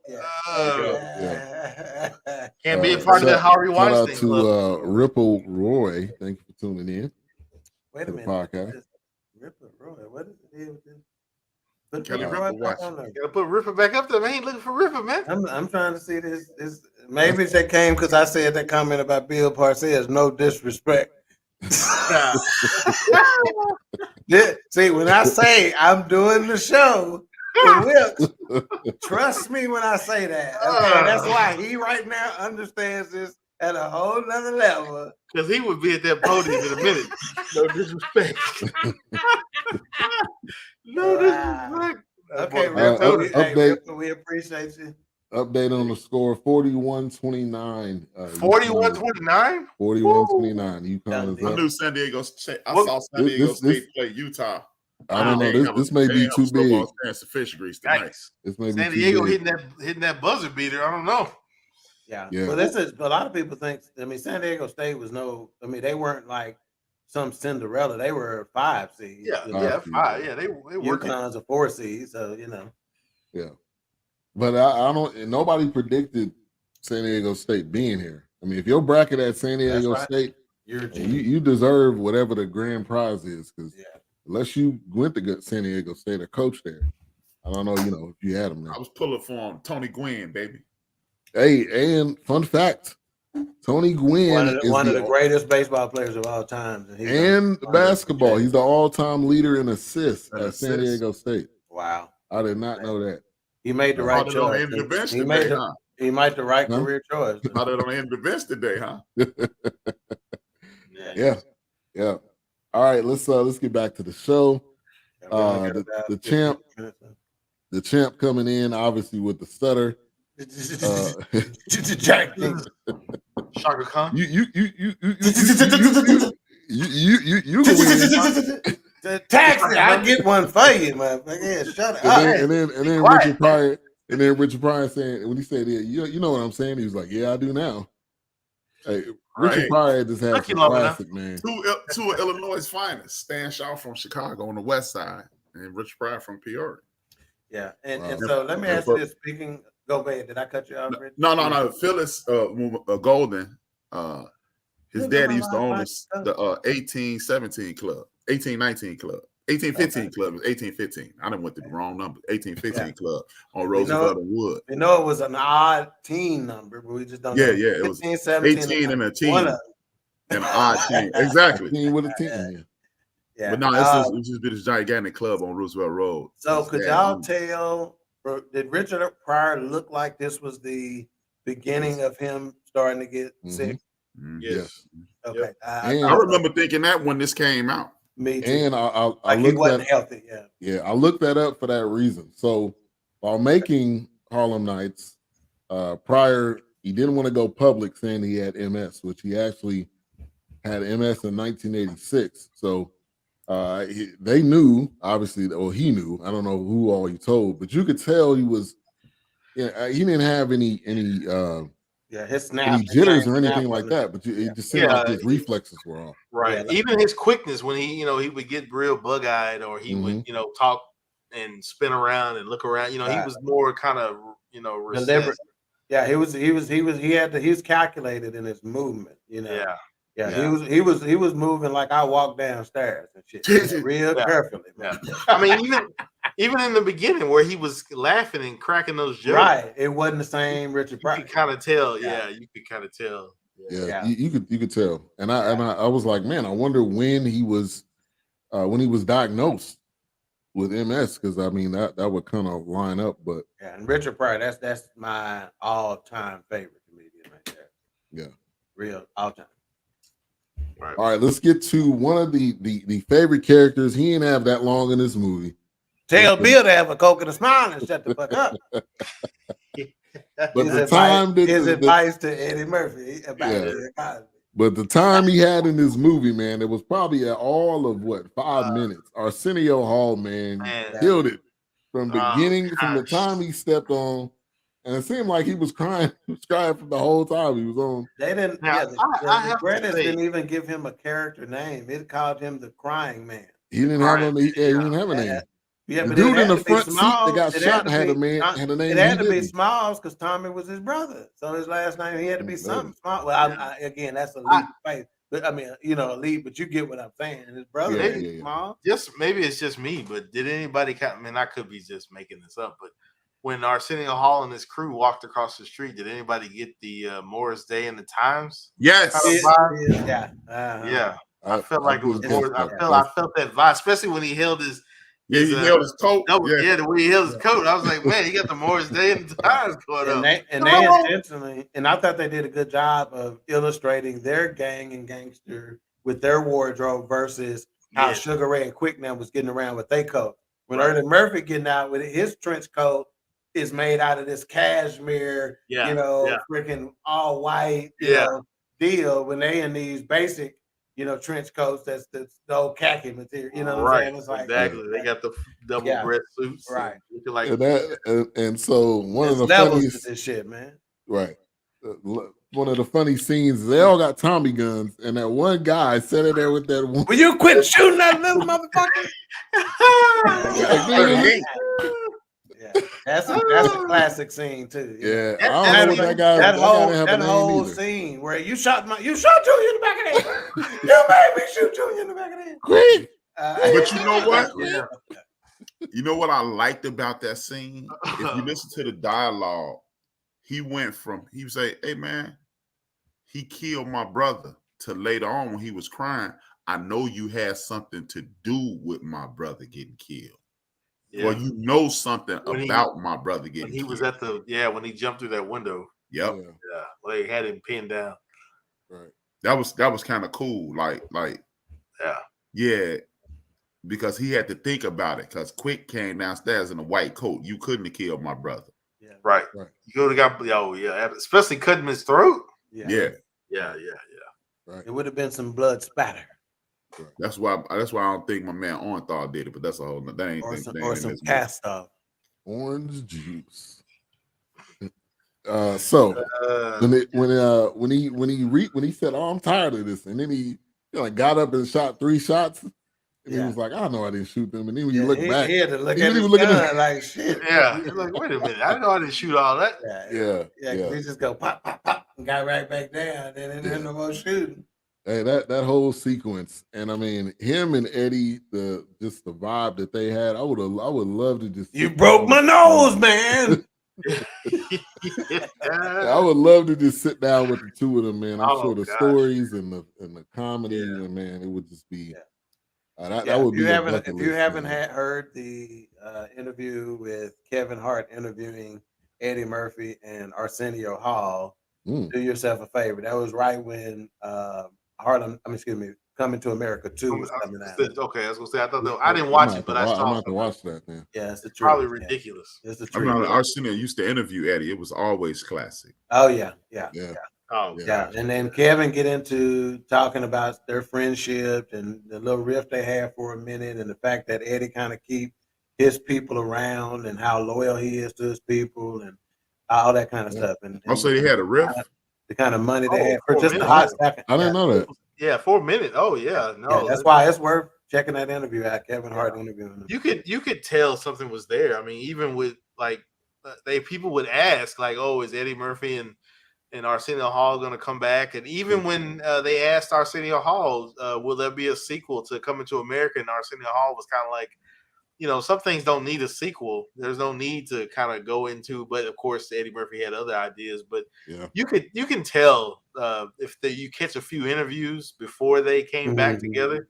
You can tell there was some kind of, hey man, we got a little bit and Arsenio. Let me try to put it in today's context. Arsenio is no Charles Barkley. Charles Barkley can stand up to somebody like Michael and say he got my number, like he did in an interview the other day. Arsenio ain't got that kind of cachet. No. And to be honest, they could have done without Coming to America too. So maybe Arsenio was right. Shout out to Ben. or if they would have did it 20 years ago. But anyway, that's they shouldn't have did it 20 minutes ago. Check out that episode. Shameless plug. We did Coming to America 2. Well, I don't know. That was about a year ago. Check that out. It wasn't. Still, Wesley Snipes' performance. Wesley Snipes' performance in that is one of the best singular performances we've had in any movie we've done. And last minute preparation or otherwise. Yeah. Now, the Eddie scene where he's in the bed waiting on Jasmine Guy.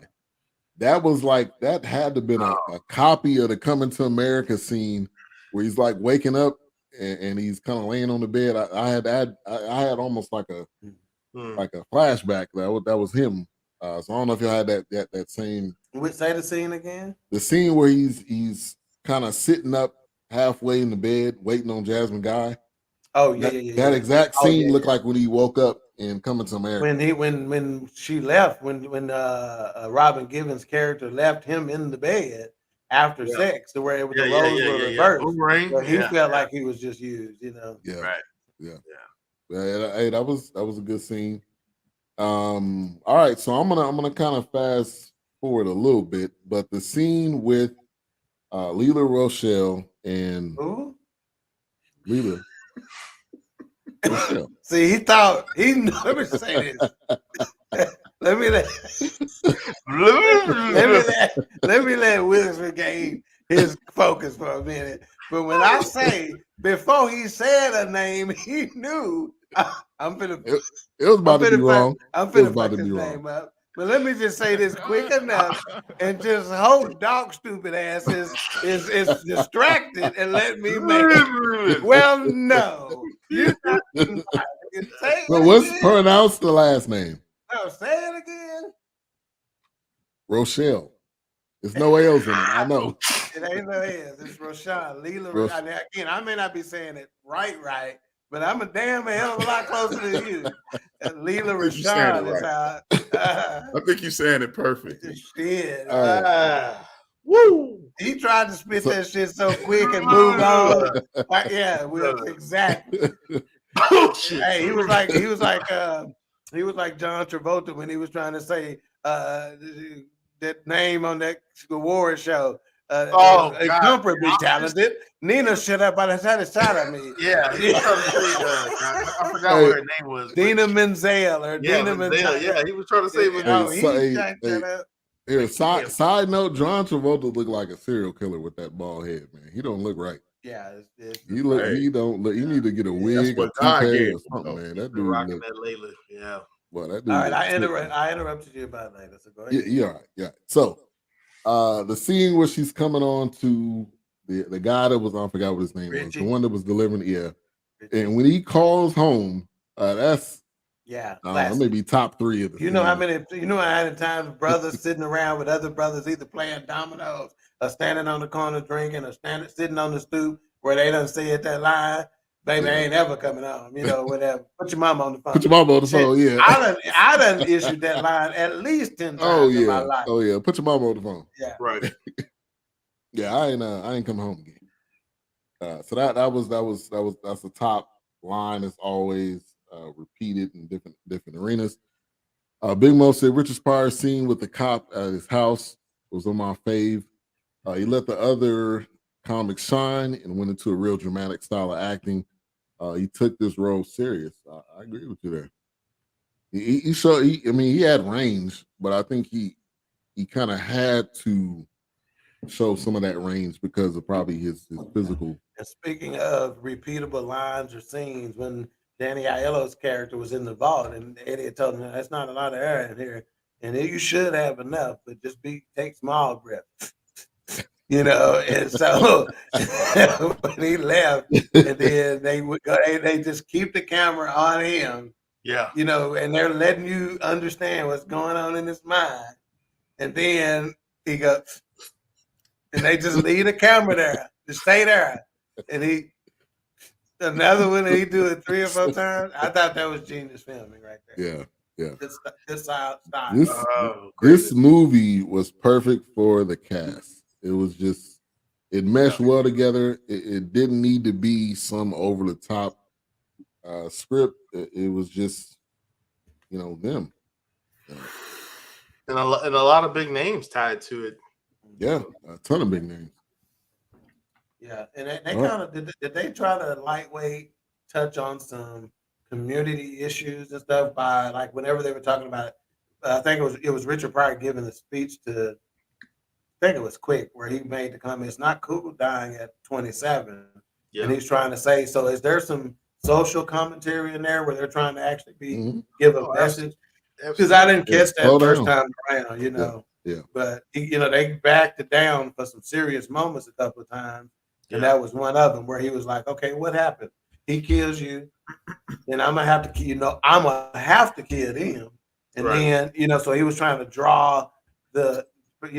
Just think this shit out. You can't just be, So I thought that was some good social commentary and possible community messaging. It's kind of like in Colors. Remember when Sean Penn was told the joke at the very beginning? When he was like the man bull and the young bull at the top of the hill. He said, "Let's run down there and get some of those bulls in those cowhouse." He said, "No, let's walk down and fuck them up." And I believe that's exactly what you're touching on. Like that.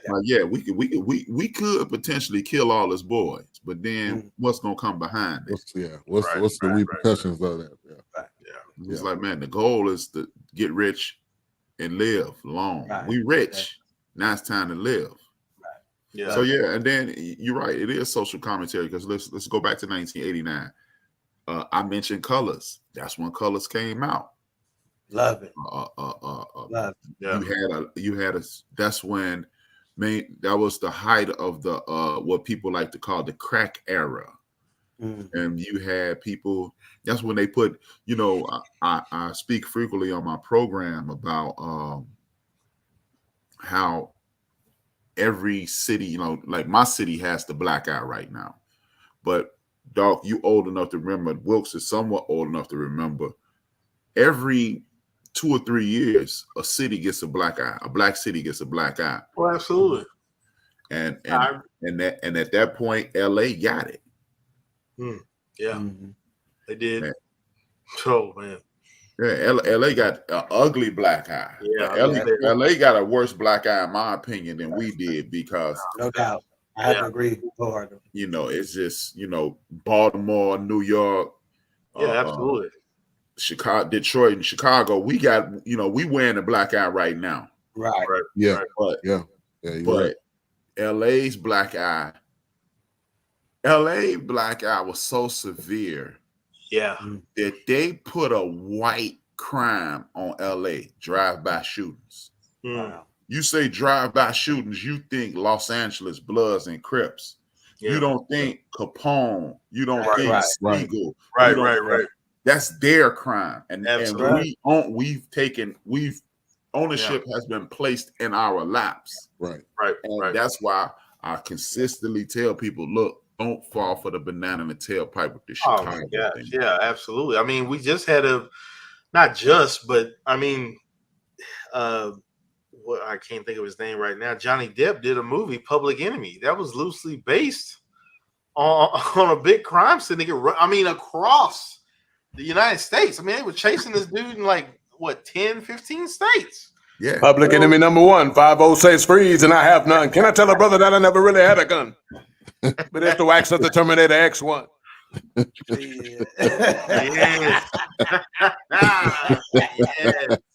Come through. Hey, it's funny when A-Trap disappeared into the sea. Right. Yeah. Going, gone. All right, we gotta get the mic raised, man. We over. But let's get to some final thoughts and our mic rating for Harlem Nights. We're gonna go to Wilkes first.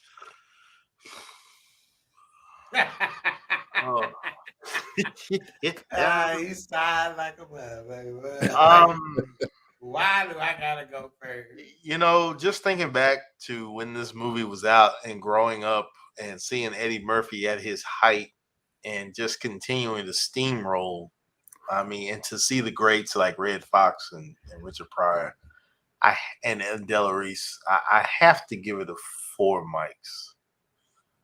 I have to give it 4 mics because the funny thing is when I watch this always reminds me of, when I was in high school, it was like, oh man, did y'all see In Living Color last night? Did y'all watch Martin last night? Did y'all see Living Single? It's like that. To me, it just had that nostalgia of when I was growing up. We cut the AC off, opened the windows, the air was good, it was, had a nice breeze. Usually you catch fireflies and you had cookouts. This was that movie. You remember the posters of the commercials. It just takes me back to those moments because I remember these commercials. I remember the vernacular and the nuances of these conversations, which when I saw Red Foxx and Della Reese, like I said, listening to them banter back and forth, that was in my family. I heard my uncles talking to my aunts like that. I heard my aunts talking to my uncles they playing dominoes. Y'all really love it? Y'all love each other? Y'all, what the hell? Right. So yeah, I have to give it 4 mics. I'm cutting it off at the knees, but it just took me back to when in those moments. It was, you couldn't wait to get to school, or you get with your homeboy or your cousin. Hey man, did y'all watch that last night? Did y'all see Michael Jackson Primetime new video? Like the only artist I know that people would come in the house from playing or whatever they doing to watch Michael Jackson drop a new video Primetime. Right. So it's that for me. It's that for me. I remember that, Wilkes. Friday night videos. Yeah, man. Yes, sir, man. Yeah. Classic. Thriller was a movie, man. That was not that. Was, Right. That was a featurette, man. That was right. Exactly. I bet you that was the highest rated episode of Friday Night Videos ever. Oh, I'm pretty sure it was. Yeah. Friday Night Videos was it, man. Gosh. Yeah. All right, A-Trap, you're already talking. So I'm with Wilkes, man. I'll give it a 4. You know, the funny thing was, as much a bigger Eddie Murphy fan as I am, I was looking at it going, this dude Eddie Murphy couldn't act back then. Just funny. I was like, this dude was Black Elvis. He's just funny. Yeah. But yeah, man. When you watch these movies, at the time, it was just flat out. This is the beauty in our program. Notice I don't call it a podcast anymore. That's intentional. This is a beauty in our program. We're watching these old movies. Shout out to Benita, because remember, Benita Whitfield is the reason we do the throwback movies. Yes. Oh, right. Yeah, she was the one that brought that up. Yeah. And it just, this is the only program, I believe, in the United States of America that focuses on our programs. And when we watch movies, when we review movies like this, it really gives us a chance to embrace our culture. And as I've said several times, the genius of Eddie Murphy, Wilkes, and I, it took Wilkes to Friday Night Videos. It took Wilkes to 8, 9, 10 different things. And I was doing the same thing because me, Big Illinois, and my man Draz, we did everything together. This was the highlight of me, Big Illinois, and Draz's life. Yeah. This is where, you know, we were 3-4 years into it. Well, we added Draz in 86. Me and Big Illinois had been rocking since like 81. And this is when our relationship galvanized, and we have been inseparable since. This is, and I know Big Illinois gonna kill me for this. This is when Big Illinois used to run this lick on Draz. He did this on I'm Gonna Get You Sucker. He may have done it this. He'd be like, hey man, because Big Illinois younger than us. So he played the little brother well. So he would go, hey man, I'm gonna need some help getting in the movies. Yeah. And it was $5 to get in at that time. We get to the door to the movies. Draz turned to Big Illinois. He said, how much you gonna need? He said $5.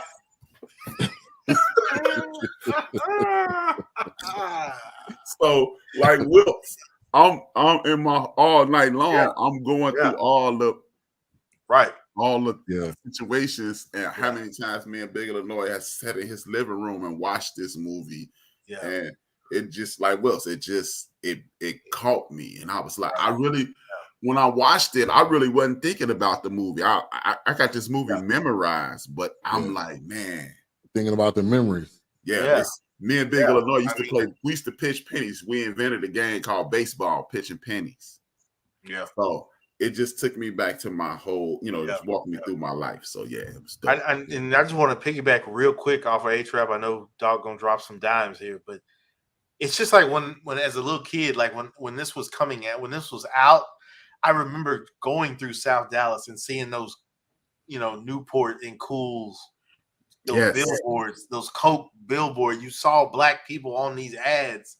Yeah. Soul Train was still putting us out there.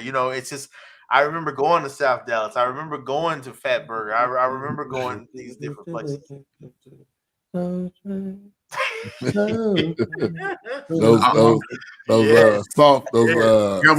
baby. I'm trying to be his background music. Yeah, appreciate it. Yeah, it's coming out. Yeah, no, I loved it, man. It just took me back to just hanging out, man, playing football in the middle of the street, man, playing curveball, man, stuff like that. Just watching this stuff is, summer times were different at that time, but hey man, you just took me to you made me think about the NBA when you said that, because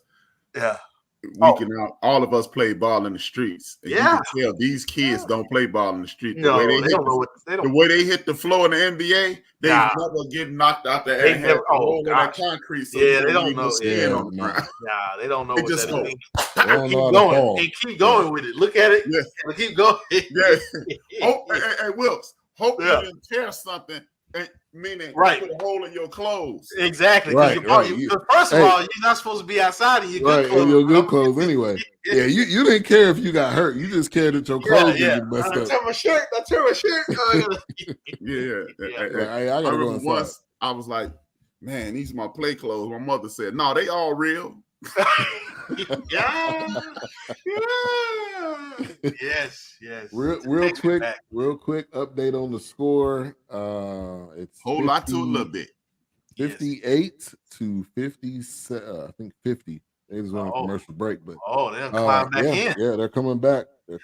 So got a interesting game.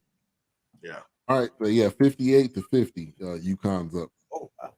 All right, we'll go to you, Doc. Yeah, before I give mine, did y'all remember we were going to tell about whether your mic rating changed as a result of the show? I got mine. y'all- It was a 4 both ways. Okay. What about you, Will?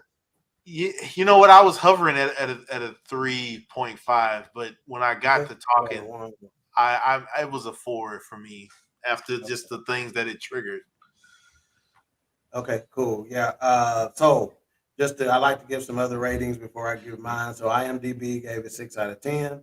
Rotten Tomatoes gave it 27%. This is low on Rotten Tomatoes. Google users, 78% of them liked it. My initial mic rating, let's see if I can put this here. Yep. 4. Yep. And my new mic rating, 4. 4 mics. It stayed the same. I didn't go up or down. So I think 4 is exactly where it needs to be. I really like kind of the way they mix the old school nightclub, after hours, speakeasy vibe, but they still like the way they were. And I know scoring and ranking and all that been around for a long time. Like it made it seem like their scoring and ranking was a little bit more modern than the rest of the scene. It's like they were scoring based on 1989 standards, but the movie was in the 20s or 30s or whatever. Right. Yeah, I thought it was a solid joint. And another time thing, Wilkes, remember when they were walking out to the fight, it looked like when the time passed and said, how's the family? That's right. Yes. That's right. Yeah. I forgot about that. Yeah. So many small things, man. And the movie was hilarious, man. There's so many lines that we remember. There's so many people in the film that gave us so much comedy, period. Right. We think about all of the people in the movie. And so initially I had it at a 4.5, but kind of after talking through it tonight, I'm gonna give it a 4. So I think it's solid. I don't think it's at the 5 mark, but I do think it is. And to answer the question, it's definitely a top 10. It's definitely in the top 10 Eddie Murphy. Yeah, that's pretty interesting. So we got 2 that started at 4, ended at 4. We had one that started below a 4 and came up. We got one that started above a 4 and came down, giving us a unanimous 4 Moses Malone. Mike movie. 4 Mike for the Fourcast. All right, so let's see what's coming up tomorrow on End of the Bench. It's this thing called the Parental Bill of Rights. Oh man! And they are acting a plum fool. I'm going to warn people to. I'm gonna warn people to be active. Go around the swivel, your head on the swivel. This man being indicted could enact violence against people who are brown, whether you Mexican brown, Puerto Rican brown, Islander brown, or black. Yeah. Right. And hold on, I forgot the last one. And the violence thing. I'm gonna add a sports piece into it. Is it fandom or dumb? It's gonna seem like I'm picking on this one dude. I was watching Big Mo's show yesterday, and two of his co-hosts said arguably the stupidest thing I've ever heard in the history of somebody speaking about sports. They said the NFL couldn't afford to give out guaranteed contracts, as if everybody in the league making $200 million. And can't afford it. They can't afford it, and they were empathizing with the owners. Nah, come on, man. The owner's $1 billion. Well, most owners are billionaires. What are you talking If it wasn't a salary cap, they would spend more money. Think about it like this: the salary cap itself is a joke. The salary cap is literally like me hitting a Powerball and then telling my old lady, "Well, we can only spend $100,000 a year. I know I just won $300 million, Right? but $100,000 a year all we can spend."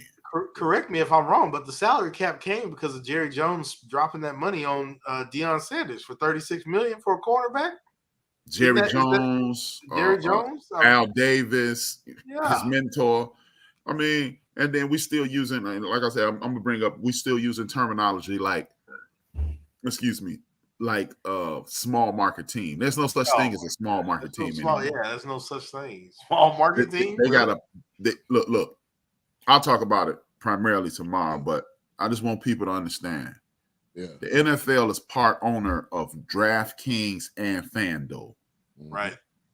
They're partners with them. So when you bet on football, the NFL is getting money. A piece of that money. All those people who lose in those bets, the Cowboys gonna win today. 4 million Cowboy fans put $1 up. They just got a piece of $4 million. Right. So exactly. And I'm just going to talk about that. If you don't think they're not dipping in that, I don't know what to tell you. Yeah. Right. I mean, Jerry Jones bought the Cowboys in 1989 for $74 million. In 1996, he gave Troy Aikman an extension for $74 million. Right. Yeah. That says it all. And now it's worth multiple billion. I don't know the exact number. Yeah. It's because I think it was the Commanders. I think they got $8 billion, so it's gonna, or $7 to $8 billion. So I think it puts the Cowboys probably at 12 to 15 at least. Yeah. Easy. If the Commanders worth 8, the Cowboys worth 12. Yeah. Right. Well, double maybe. Yeah, maybe even 16. Yeah. Because he owns the land around there. He owns the buildings. Right. Shit, he owns Frisco. Yeah. Yeah, that too. Frisco and we ain't and gonna talk about the merchandising. Oh my gosh. Right. You know, I mean, kidding me? it's just asinine. And at some point, as I'm gonna talk to sports fans, at some point we're gonna have to stop buying into this propagandized messaging that poor little old billionaires, like the San Diego Chargers, the media, they put out in the media, we're hemorrhaging money. Well, you know what? A corpse can't hemorrhage anything. So that means you have it to bleed it out. Right. Exactly. Right. So I don't want to hear about, are you paying the Rams rent? But everybody in the league, look, I got so much to talk about that tomorrow. And I'm dedicating the show tomorrow to my late father. He has been dead officially 53 years tomorrow. Wow. So, rest in peace to John Boy, a.k.a. Rooster. R.I.P. All right. Queen, Theory, and King tomorrow.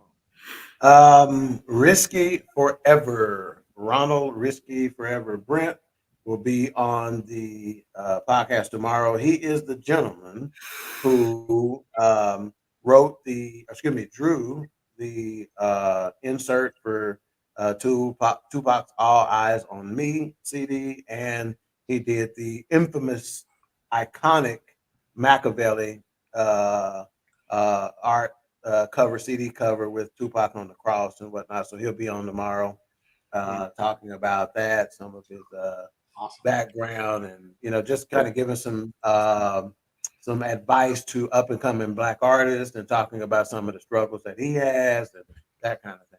So it ought to be interesting. Cool dude. Awesome. Yeah, should be a dope interview tomorrow. Looking forward to that. That's on Queen, Theory, and King and BS3 TV on Roku. And then End of the Bench is on End of the Bench Media, and that is on YouTube as well. So make sure to tune in and check out both of those shows tomorrow. 6 p.m. for End of the Bench, and then 7 Central for Queen, Theory, and King. All right, and next week, we are coming at you with some more Queen Chandelier, which is on Netflix. one of the queens of comedy, so that should be. I watched a little bit of it. I haven't watched all of it yet, but that should be dope. She is. Morris Brown in the building. Oh, really? She went to Morris Brown? Yeah, I've seen some more in Columbus, Ohio, with Mike Epps and a couple other comedians, and more again. I'm really getting ready to put her in this category. I have not seen this yet, but I'm really getting ready to put her in the category of best female comic of all time. Seriously, she's getting that close as far as I'm concerned. She's inching up there. Who's not trying to be funny, but who would be the contender? You got some old school cats right now. That's because as far as I'm concerned, a lot of the new cats, but Lunel is up there, in terms of popularity nowadays. Believe it or not, Monique has got to be in the conversation, whether people like it or not. Oh, absolutely. Does she have something new on Netflix too? Yeah, she just got a Netflix deal. Yeah. I think she so there are some few, of course, there's some white comics that you got to put in there, but if we're just simply talking about our genre, and really maybe all of them, I just think she's underrated, advertised, and if she had a little bit more of a machine behind her, it would be no question. I wouldn't be hesitating at all to say this, because from a material standpoint, I think she's better than anybody out there. I think out of the queens of comedy, it's really between her and Monique. And Monique, I mean, both of them haven't really been putting out anything in the past at least few years. So I'm looking forward to watching it though. So some more Queen Chandeliers coming up next. What I like about some more, she's never tried to go Hollywood. Yeah, true. Yeah, that's right. Yeah. Of course, I'm quite sure if Hollywood said, "Hey, Simone, wants you to do a movie," she'd do it. But she knows where her bread is buttered, and she's worked her number. I really appreciate that, because I think far too many comedians get caught into the Hollywood shuffle. No pun intended. Oh, yeah, absolutely. Yeah. Like Ricky Smiley, he even came out and said on Shannon Sharp's program, he said he would never want to be as famous as Kevin Hart. He said he likes being able to go to Walmart. He almost Kevin Hart. He almost got canceled for something he said 10, 15 years. And we need to do a show about canceling, or you should do that, dog. He had to drop the hosting gig at something major because of the Oscars. The Oscars. Yeah. You should do a show on that, dog. Yeah, I might do that. Cancel culture. Definitely. All right, so final update on the score, 63-55. UConn is still up, 3 minutes, 41 seconds left. So we do have a game. So we'll be back next week, as we always do. A-Trap, go ahead and close this out. As you know, it's officially April. So it's tax season. So until after the 15th, I owe you something. I ain't got it. If you need it, get it from God. Indeed. Peace.